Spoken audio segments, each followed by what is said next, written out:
Hello viewers, কেমন আছেন আপনারা সবাই? আশা করি সবাই ভালো আছেন। আমিও ভালো আছি। কোনো উদ্দেশ্য ছাড়াই বের হয়ে গেলাম। সো বের হয়ে তো আমার ফার্স্টে আমার চা লাগে। সো চলে গেলাম পাগলা মামার চায়ের স্টলে।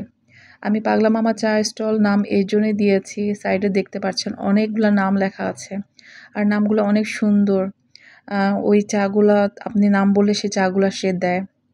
এই মামার চাটা হলো খুবই ফেমাস আমাদের উত্তরাতে। এই মামার চায়ের স্টলের নাম হচ্ছে দৌড়ের উপর টি স্টল। আমি এই তুফান চাটা সবসময় খাই। তারা চিনি বেশি দিয়ে আমাকে তুফান চাটা দেয়। আমি সবসময় রেগুলার তার কাস্টমার। এর জন্যই আমি গেলেই বুঝে আমি কোন চাটা খাবো। সো আর চাটা নিয়ে চলে গেলাম। কোথায় যাব কোনো উদ্দেশ্য নাই। তো ভাবলাম যে চলো যাই, চিতি পিঠা খেয়ে আসি বা ছিদ্র রুটি খেয়ে আসি। সো দেখতেই পাচ্ছেন কোথায়, আপনারা হয়তো গেস করতে পারছেন আমি কোথায় যাচ্ছি। নীলা মার্কেটে যাচ্ছি। ইয়েস, ফেমাস নীলা মার্কেট। সো এখানে কী কী পাওয়া যায় আপনারা তো জানেনই।